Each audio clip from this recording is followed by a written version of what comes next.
Their paths to music may have been as varied as notes in the music they play, but one thing is consistent.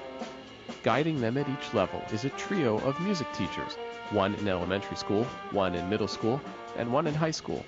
Two are brothers, the third a childhood friend. Together they form a musical thread.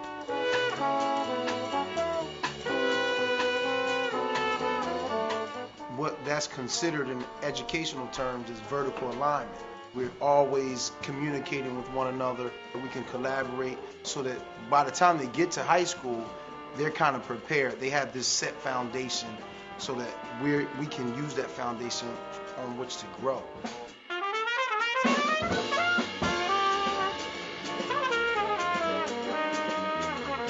Beginning my 7th grade year, I wanted to play violin, but the band teachers gave me a trumpet. At first I was like, I'm supposed to play this, I don't want to play this thing.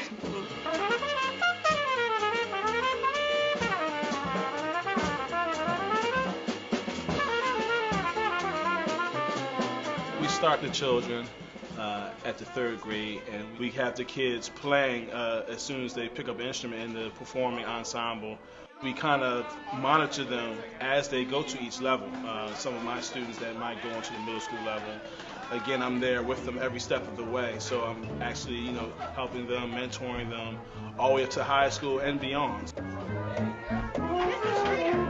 Mrs. Sabree may talk to me and say, I have a student that just came to your school, and look out for him. So I'll look for the child, and hey, I heard you was in the band. You play this instrument.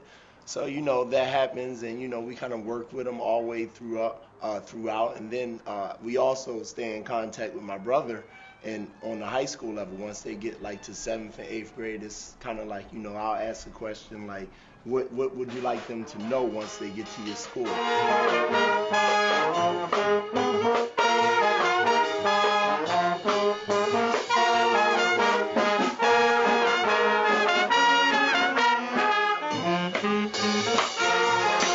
My grandmom always laughed at this. I actually started out, I wanted to be a veterinarian.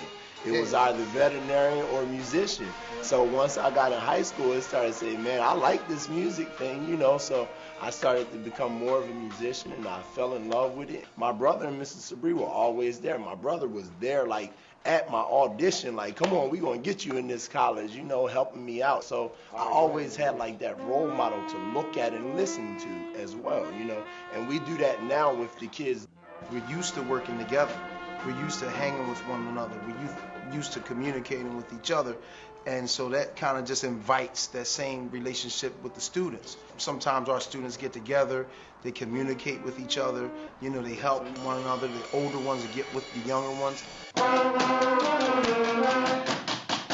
The music is kind of like just a vehicle to get the kids engaged in the whole educational experience. So a lot of times we use this as a vehicle to keep them going in their educational careers until they get to the point where they find value in everything that they do. Right. And a lot of times they may relate it to music in a positive way.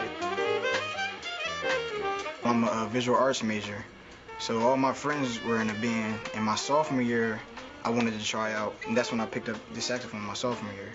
And that's when I joined the band, and ever since then I've just been a part of it and dedicated. Lawrence, one of the trombone players, was my brother's student in elementary school.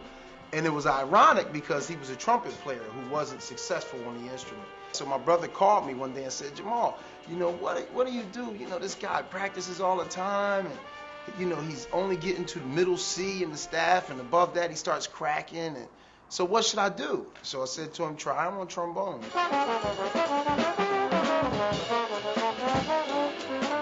Ever since then, it seemed like this instrument fits me. I always wanted to become a musician since it started around the 8th grade when I seen this band, Creative Arts High School, go and compete and perform.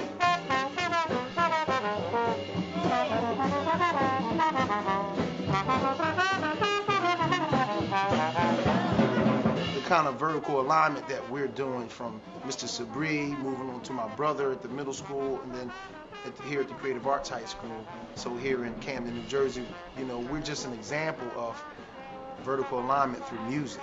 So if we could get math and English and science and all of the other, you know, art forms and educational forms, academic forms, to all kind of like piggyback off of this concept, you can just see that sky's the limits.